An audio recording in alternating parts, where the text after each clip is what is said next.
L'Inde devient le 4e pays à poser une mission sur la Lune en toute sécurité, rejoignant ainsi les rangs de la Russie, de la Chine et des États-Unis. Quand Chandrayaan-3 s'est posé avec succès sur la Lune, elle a marqué un moment historique, non seulement pour l'Inde, mais aussi pour l'humanité. La mission, dirigée par l'ISRO, l'Organisation indienne de recherche spatiale, a réussi ce que beaucoup considéraient comme impossible compte tenu de son budget, un atterrissage en douceur sur le pôle sud de la Lune. Cette région est l'une des plus mystérieuses et des plus inexplorées de notre voisin céleste le plus proche. Les données renvoyées par Chandrayaan-3 ont provoqué une onde de choc au sein de la communauté scientifique mondiale. Parmi les voix qui ont réagi à ces révélations, aucune ne s'est fait entendre ou n'a manifesté autant d'inquiétude que le célèbre physicien Michio Kaku.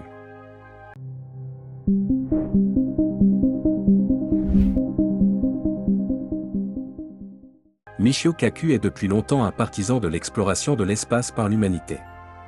Il a souvent parlé du potentiel des ressources lunaires, de la nécessité de coloniser d'autres planètes et du rôle que joue la Lune dans notre compréhension de l'univers, mais les découvertes de Chandrayaan-3 l'inquiètent profondément. Qu'a donc découvert la mission Chandrayaan-3 ? Et pourquoi Michio Kaku tire-t-il la sonnette d'alarme ? L'objectif premier de Chandrayaan-3 était d'explorer le pôle sud lunaire, une région connue pour ses températures extrêmes, ses cratères ombragés en permanence et la possibilité d'y trouver de la glace d'eau. La glace d'eau sur la Lune n'est pas seulement une curiosité scientifique, c'est la clé de l'avenir de l'exploration spatiale. L'eau peut être décomposée en hydrogène et en oxygène, qui peuvent être utilisés comme carburant pour les fusées, ce qui fait de la Lune une station de ravitaillement potentielle pour les missions vers Mars et au-delà. Mais Chandrayaan-3 n'a pas trouvé que de la glace d'eau. Les instruments embarqués sur les rovers ont révélé des anomalies dans la composition du sol lunaire. Les premières données suggèrent la présence de minéraux incroyablement rares sur Terre, notamment l'hélium-3, un isotope qui pourrait révolutionner la production d'énergie.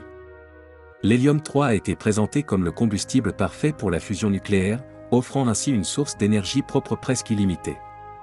La Lune pourrait contenir des millions de tonnes d'hélium-3, assez pour alimenter la Terre pendant des siècles. Mais cette découverte soulève également la question de savoir qui contrôlera ces ressources. La Lune deviendra-t-elle un champ de bataille pour les nations et les entreprises qui se disputent ses richesses ? Michio Kaku a mis en garde contre le risque de conflit autour des ressources lunaires. Il souligne que des traités internationaux tels que le traité sur l'espace extra-atmosphérique de 1967 interdisent à tout pays de revendiquer la Lune. Mais ces traités ont été rédigés bien avant que l'exploitation minière de l'espace ne devienne une possibilité réaliste.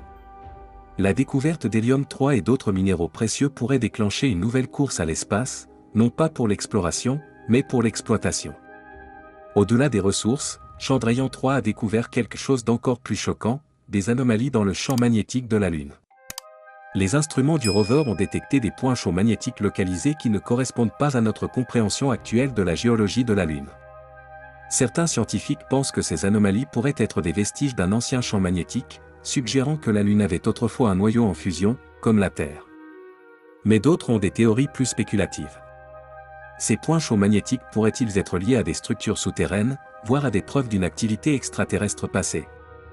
Michio Kaku, fervent défenseur de la recherche scientifique, se garde bien de tirer des conclusions hâtives, mais il reconnaît que ces anomalies magnétiques ne ressemblent à rien de connu.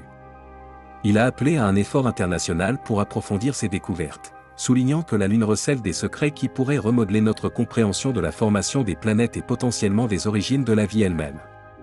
Chandrayaan-3 a également capturé des images à haute résolution de la surface de la Lune, révélant des caractéristiques qui n'avaient jamais été vues auparavant.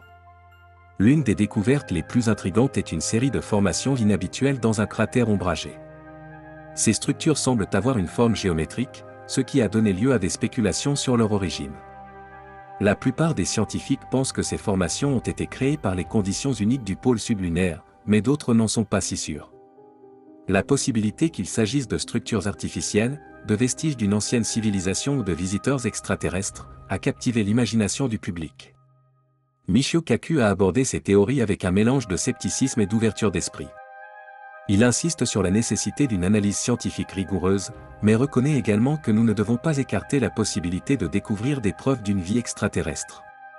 Selon lui, la Lune est une capsule temporelle cosmique qui conserve des milliards d'années d'histoire. S'il y a un moment où l'on peut trouver une preuve définitive de l'existence d'une vie au-delà de la Terre, c'est peut-être maintenant. L'une des découvertes les plus surprenantes de Chandrayaan-3 a été la détection d'une activité sismique inhabituelle. Les instruments du rover ont enregistré de légères secousses qui semblaient émaner du sous-sol lunaire. Ces tremblements de terre lunaire ne sont pas totalement inconnus, mais leur origine reste un mystère. Certains scientifiques suggèrent qu'ils pourraient être provoqués par l'expansion thermique de la surface de la Lune, qui se réchauffe pendant le jour lunaire. D'autres pensent qu'ils pourraient être liés à des tubes de lave souterrains ou à des poches de gaz s'échappant de l'intérieur. Mais une théorie plus spéculative a gagné du terrain dans certains cercles. Ces secousses pourraient-elles être la preuve d'une activité à l'intérieur de la Lune, peut-être même de nature technologique? Michio Kaku a exprimé son inquiétude quant aux implications de ces découvertes. S'il y a effectivement quelque chose d'actif sous la surface de la Lune, cela soulève une foule de questions. S'agit-il d'un processus naturel que nous ne comprenons pas encore, ou pourrait-il s'agir de quelque chose d'autre? Bien que Kaku n'approuve pas les théories de la technologie extraterrestre, il souligne que l'intérieur inexploré de la Lune est l'une des dernières grandes frontières de la science planétaire. Il a demandé que les futures missions se concentrent sur la pénétration de la croûte lunaire à l'aide de techniques de forage avancées, voire de tunneliers à propulsion nucléaire. Les découvertes de Chandrayaan-3 ont également relancé les débats sur le rôle de la Lune dans l'histoire de la Terre. Certains scientifiques pensent que la Lune a pu jouer un rôle essentiel dans le développement de la vie sur Terre. Son influence gravitationnelle stabilise l'inclinaison de notre planète, crée les saisons et régule les marées. Et si le rôle de la Lune était encore plus profond? Certains chercheurs ont proposé que la Lune ait pu être une station de transit pour des visiteurs extraterrestres, une hypothèse qui, bien que controversée, gagne en pertinence à la lumière des résultats de Chandrayaan-3. Michio Kaku a parlé de l'effet observateur en physique quantique, c'est-à-dire de l'idée que l'acte d'observation modifie le phénomène observé. Ce principe pourrait-il s'appliquer à l'échelle cosmique? Est-il possible qu'en explorant la Lune et en découvrant ses secrets, nous influençons le tissu même de la réalité? Bien que cette idée frôle la métaphysique, elle souligne les implications profondes de notre exploration lunaire.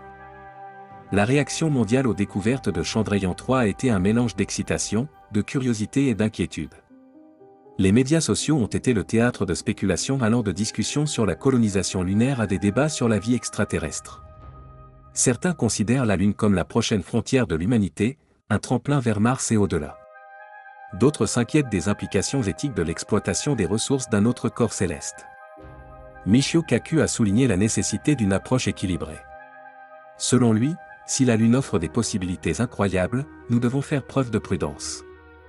La Lune n'est pas seulement une ressource scientifique. C'est un symbole culturel et spirituel pour de nombreuses sociétés. Son exploration devrait être guidée par des principes de durabilité et de coopération internationale.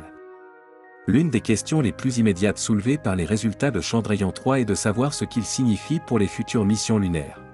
La NASA, l'ESA, Roscosmos et des entreprises privées comme SpaceX prévoient toutes des missions vers la Lune. Ces missions seront-elles axées sur l'extraction de ressources, la recherche scientifique ou les deux?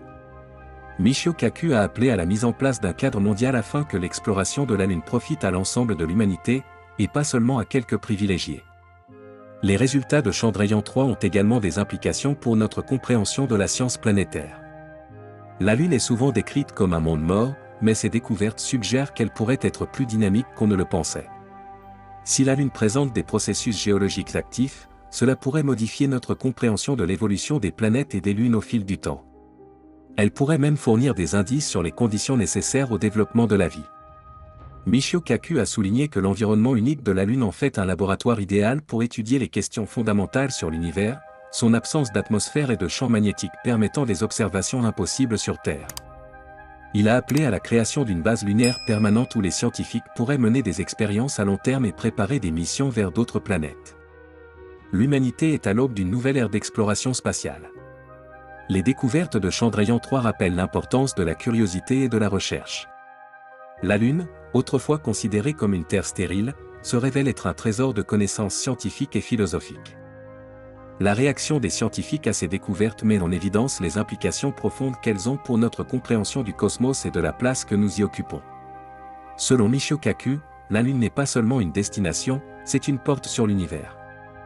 Les découvertes de Chandrayaan-3 nous ont montré que cette porte est bien plus mystérieuse et complexe que nous ne l'avions jamais imaginé. En la franchissant, nous devons le faire avec un sentiment d'émerveillement, de responsabilité et d'humilité, en reconnaissant que les secrets de la Lune ne sont pas seulement les nôtres à découvrir, mais aussi à protéger pour les générations futures. Alors que les découvertes de Chandrayaan-3 continuent à faire des vagues dans la communauté scientifique. L'un des aspects les plus fascinants réside dans les implications pour le progrès humain en matière de technologie, d'énergie et même de développement sociétal. Ces révélations ont suscité un mélange d'excitation et d'inquiétude parmi les experts, en particulier Michio Kaku, qui pense que nous entrons dans un tournant décisif de l'histoire de l'humanité. Qu'est-ce que cela signifie pour l'humanité et comment devrions-nous aborder les défis qui se présentent à nous lorsque nous découvrirons les secrets de la Lune? La perspective d'exploiter l'hélium-3 est l'une des possibilités les plus alléchantes découvertes par Chandrayaan-3 sur Terre. L'hélium-3 est incroyablement rare, et seules de minuscules quantités sont piégées dans la croûte de notre planète. Cependant, la surface de la Lune a été bombardée par les vents solaires pendant des milliards d'années, déposant de vastes quantités de cet isotope. S'il était exploité, l'hélium-3 pourrait alimenter des réacteurs à fusion nucléaire, fournissant une énergie propre sans les dangereux sous-produits radioactifs des technologies actuelles de fission nucléaire. Le rêve d'une énergie propre illimitée ne serait plus confiné à la science-fiction. Michio Kaku défend depuis longtemps l'énergie de fusion, qu'il qualifie de saint graal de la science. Selon lui, l'hélium-3 est l'ingrédient magique qui pourrait ouvrir une nouvelle ère de prospérité pour l'humanité. Toutefois, il met également en garde contre les ramifications géopolitiques d'une telle découverte. Si seuls quelques pays ou entreprises contrôlent l'accès à l'hélium-3, cela pourrait conduire à une inégalité économique d'une ampleur sans précédent, et la concurrence pour s'approprier ces ressources lunaires pourrait également dégénérer en conflit, potentiellement militarisé. Michio Kaku souligne l'urgence de créer de nouveaux accords internationaux pour régir l'extraction et l'utilisation des ressources lunaires. Le traité de l'espace extra-atmosphérique de 1967, bien qu'il ait été une réalisation monumentale en son temps, a été écrit avant l'ère moderne de l'exploration spatiale commerciale. Alors que des entreprises privées comme SpaceX, Blue Origin et d'autres repoussent les limites du possible, la nécessité de mettre à jour les lois devient de plus en plus critique. Qui possède la Lune et qui a le droit de profiter de ses ressources?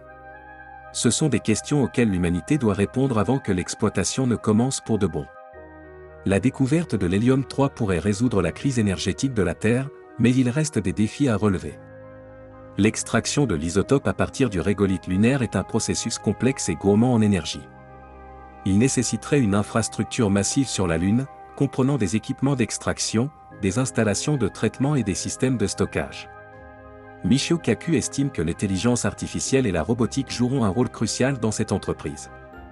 En raison des températures extrêmes et de l'absence d'atmosphère sur la Lune, les mineurs humains seraient confrontés à des dangers insurmontables.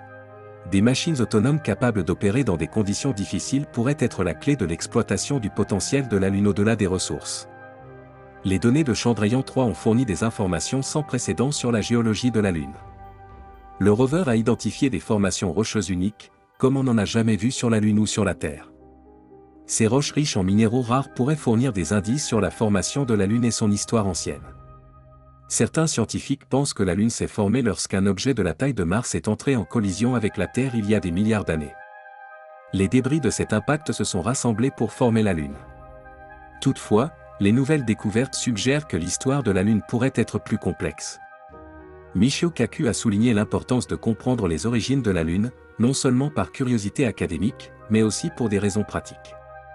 L'histoire de la Lune est intimement liée à celle de la Terre, et son étude peut nous aider à comprendre le passé et l'avenir de notre planète. Par exemple, l'absence d'atmosphère sur la Lune en fait un excellent témoin des événements cosmiques tels que les impacts d'astéroïdes et les radiations solaires. L'analyse des roches lunaires nous permet de mieux comprendre les conditions qui ont façonné les débuts du système solaire. Mais il n'y a pas que la géologie qui préoccupe les scientifiques. La découverte de glace d'eau par Chandrayaan-3 a de profondes implications pour l'avenir de l'exploration spatiale. L'eau est une ressource essentielle au maintien de la vie et peut également être utilisée pour produire de l'oxygène et de l'hydrogène pour les fusées. L'établissement d'une base lunaire devient beaucoup plus facile à réaliser si l'on dispose d'une réserve d'eau facilement accessible. Cela pourrait ouvrir la voie à une habitation humaine à long terme sur la Lune, transformant la science-fiction en réalité. Michio Kaku envisage un avenir où la Lune servirait de passerelle vers les étoiles.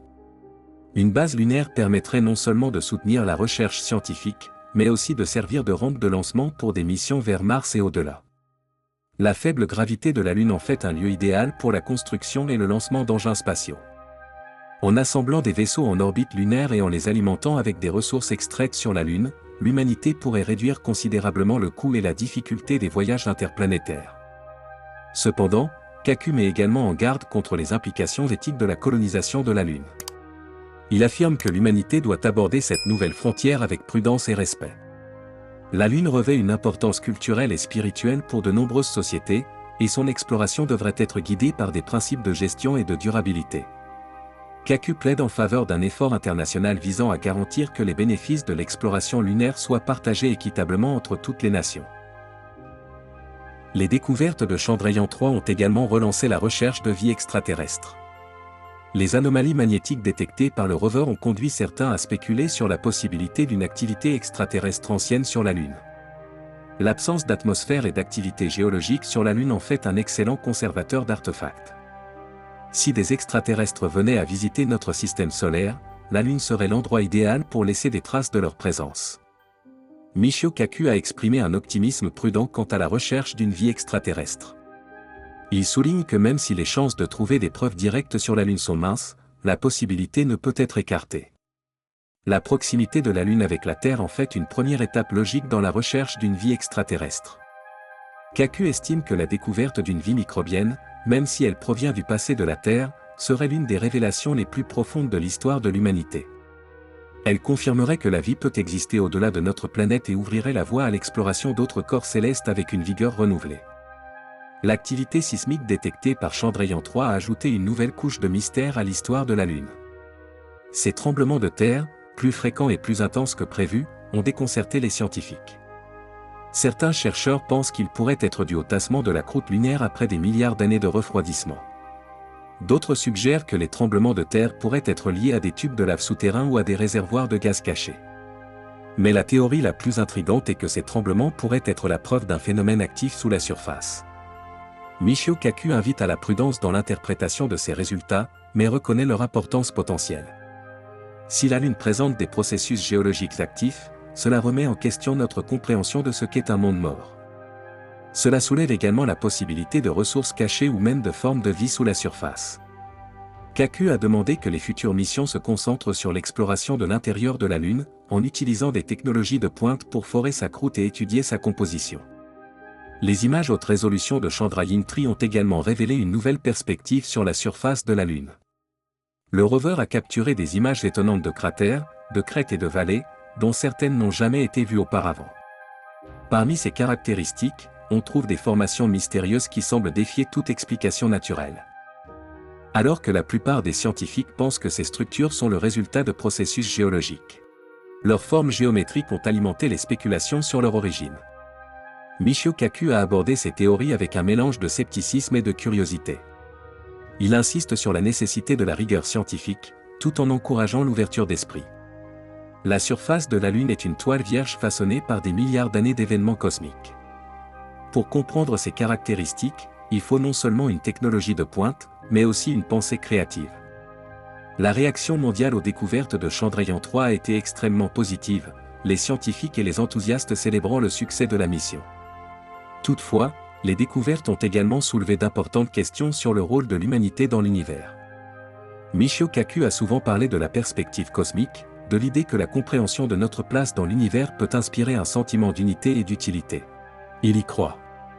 Il estime que les découvertes de Chandrayaan-3 nous rappellent notre destin commun en tant qu'espèce et notre responsabilité de protéger notre planète et ses ressources alors que l'humanité se tourne vers l'avenir. La Lune offre une occasion unique d'explorer ces questions.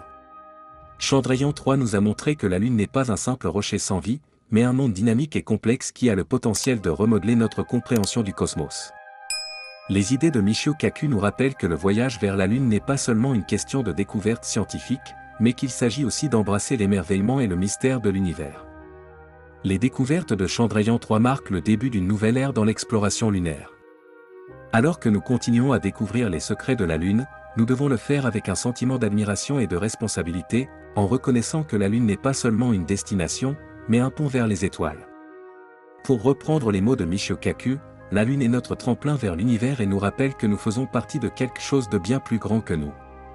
Le déroulement de Chandrayaan-3 a mis la Lune en lumière, offrant des perspectives et des révélations qui étaient auparavant inimaginables. Comme le souligne Michio Kaku, nous ne sommes pas de simples observateurs d'un corps céleste lointain, mais des participants à une transformation profonde de la façon dont l'humanité interagit avec l'espace. Examinons plus en détail les découvertes de Chandrayaan-3 et la manière dont elles pourraient remodeler notre avenir. Le pôle sud de la Lune, une région particulièrement intéressante pour Chandrayaan-3, est depuis longtemps un sujet de fascination pour les scientifiques. Contrairement à d'autres parties de la Lune, le pôle sud est perpétuellement dans l'ombre, certains cratères restant dans l'obscurité pendant des milliards d'années. On pense que ces régions ombragées abritent de vastes dépôts de glace d'eau, une ressource essentielle pour les futures missions lunaires. Le troisième rover de Chandrayaan, Pragyan, a confirmé la présence de cette glace avec une précision sans précédent, en cartographiant sa distribution et sa composition. On ne saurait trop insister sur les implications de cette découverte. L'eau est essentielle au maintien de la vie et sa présence sur la Lune rend le rêve d'une colonie lunaire plus réalisable que jamais. Au-delà de l'eau potable, la glace peut être transformée en hydrogène et en oxygène par électrolyse, fournissant ainsi de l'air respirable et du carburant pour fusées. Cela signifie que les futures bases lunaires pourraient devenir autonomes, réduisant ainsi la nécessité de transporter des ressources depuis la Terre. Michio Kaku a souligné l'importance stratégique du pôle sud de la Lune. Il compare cette découverte à celle des réserves de pétrole au XXe siècle et la considère comme un changement de cap pour l'exploration spatiale. Toutefois, il met également en garde contre les risques de conflit, car les pays et les entreprises se disputent ces précieuses ressources, et la Lune pourrait devenir un nouveau champ de bataille. Kaku a appelé à la coopération internationale pour garantir que les bénéfices de l'exploration lunaire soient partagés équitablement, plaidant pour la création d'une ONU lunaire chargée de superviser l'utilisation des ressources de la Lune. Les instruments de Chandrayaan-3 ont également détecté des signatures chimiques inhabituelles dans le sol lunaire. Ces signatures suggèrent la présence de minéraux et d'éléments rares qui pourraient avoir des applications industrielles importantes. Par exemple, le régolithe de la Lune contient de fortes concentrations de titane et de silicium, qui sont essentiels pour la fabrication d'appareils électroniques et de panneaux solaires. L'une des découvertes les plus intrigantes est la détection de gisements de thorium et d'uranium. Ces éléments radioactifs pourraient potentiellement être utilisés pour alimenter des réacteurs nucléaires avancés, fournissant ainsi une source d'énergie fiable et durable pour les bases lunaires. Michio Kaku a fait remarquer que les conditions géologiques uniques de la Lune en font un trésor de ressources, dont beaucoup sont rares sur Terre. Il envisage un avenir où la Lune deviendrait un centre d'exploitation minière et de fabrication, permettant de soutenir non seulement les colonies lunaires, mais aussi les missions vers Mars et au-delà. Chandrayaan-3 a également fourni des données précieuses sur les anomalies magnétiques de la Lune. Ces anomalies, découvertes pour la première fois lors des missions Apollo, laissent les scientifiques perplexes depuis des décennies. Contrairement à la Terre, la Lune ne possède pas de champ magnétique global, mais certaines régions présentent une activité magnétique localisée. Les instruments à haute résolution de Chandrayaan-3 ont permis de cartographier ces anomalies avec un niveau de détail sans précédent, révélant des motifs complexes qui témoignent de l'histoire tumultueuse de la Lune. Une théorie veut que ces anomalies magnétiques soient des vestiges d'anciens impacts de météorites. Lorsqu'une météorite frappe la Lune, la chaleur et la pression intense peuvent faire fondre la roche de surface, créant ainsi une signature magnétique. Une autre possibilité est que ces anomalies soient liées à l'activité volcanique, les roches fondues se refroidissent et se solidifient au fil du temps. Cependant, certains scientifiques, dont Michio Kaku, ont suggéré une explication plus spéculative. Ces anomalies pourraient-elles être la preuve d'une technologie extraterrestre? Kaku a souligné que la précision géométrique de certains motifs magnétiques défie toute explication naturelle. Bien qu'il reconnaisse que de telles affirmations requièrent des preuves extraordinaires, il estime que la recherche d'une intelligence extraterrestre ne doit pas être rejetée d'emblée. La Lune, avec son absence d'atmosphère et d'activité géologique, est un endroit idéal pour préserver des artefacts anciens. Si une vie intelligente a un jour visité notre système solaire, la Lune pourrait contenir des indices de son existence. Un autre aspect innovant de la mission de Chandrayaan-3 est sa contribution à la compréhension de l'activité sismique de la Lune. Le rover a détecté une série de tremblements de terre sur la Lune, dont certains étaient étonnamment puissants. On pense que ces tremblements sont dus au refroidissement et à la contraction de l'intérieur de la Lune au fil du temps. Cependant, leur fréquence et leur intensité ont soulevé des questions sur la structure interne de la Lune. Michio Kaku a appelé à une étude plus approfondie de ces séismes lunaires, suggérant qu'ils pourraient révéler des réservoirs de gaz cachés ou même des tubes de lave souterrains. Les tubes de lave sont particulièrement intéressants pour les scientifiques. Ces tunnels naturels formés par une ancienne activité volcanique pourraient servir d'abri aux futurs colons lunaires.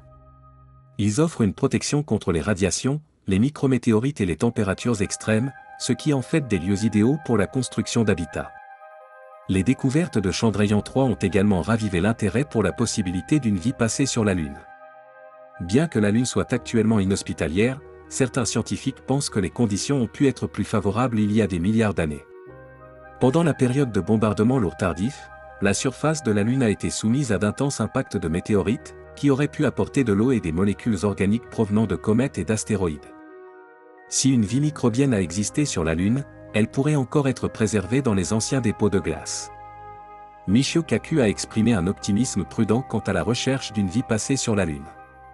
Il estime que la découverte de formes de vie, même les plus simples, serait une découverte profonde, qui modifierait fondamentalement notre compréhension de la biologie et du potentiel de vie dans l'univers. Kaku a demandé que les futures missions se concentrent sur le forage des dépôts de glace de la Lune, à la recherche de signes de vie microbienne ou de composés organiques. La réaction mondiale aux résultats de Chandrayaan-3 a été un mélange d'émerveillement et d'urgence. Les scientifiques, les décideurs politiques et le grand public s'interrogent sur les implications de ces découvertes, qu'il s'agisse du potentiel de colonisation lunaire ou des considérations éthiques liées à l'exploitation minière de la Lune.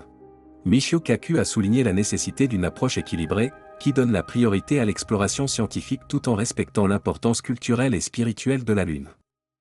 Alors que l'humanité se trouve à l'aube d'une nouvelle ère d'exploration spatiale, l'héritage de Chandrayaan-3 sera une source d'inspiration et d'innovation.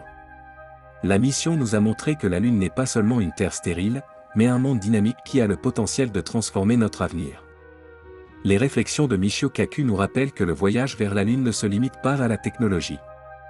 Il s'agit de comprendre notre place dans le cosmos et d'embrasser les possibilités infinies de l'univers. En ce qui concerne l'avenir, les découvertes de Chandrayaan-3 façonneront sans aucun doute la prochaine génération de missions lunaires. Le programme Artemis de la NASA, qui vise à ramener des humains sur la Lune, bénéficiera des données recueillies par Chandrayaan-3.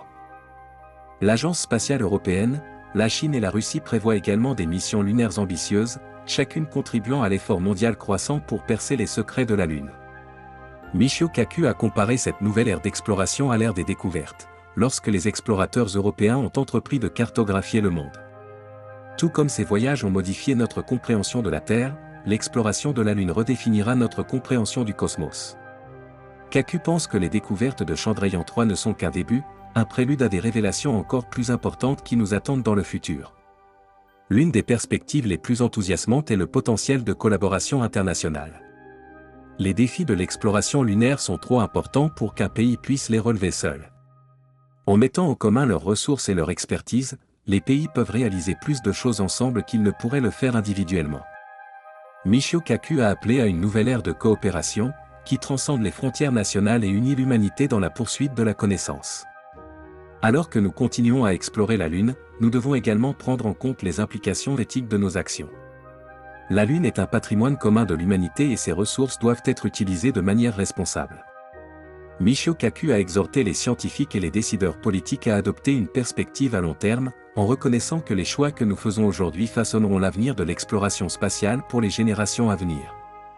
Chandrayaan-3 a ouvert un nouveau chapitre dans la quête de l'humanité pour comprendre l'univers. Ces découvertes ont remis en question nos hypothèses, élargi nos horizons et nous ont incités à rêver plus grand. Pour Michio Kaku, les perspectives nous rappellent que le voyage vers la Lune n'est pas seulement une entreprise scientifique, mais aussi un testament de l'esprit humain. Lorsque nous regardons vers les étoiles, nous devons le faire avec un sentiment d'émerveillement, de curiosité et de responsabilité, en sachant que la Lune n'est que le début de nos aventures cosmiques. Merci d'avoir regardé un nouvel épisode de Voyager Quantique, et n'oubliez pas de vous abonner et d'activer la cloche de notification pour ne pas manquer le prochain épisode.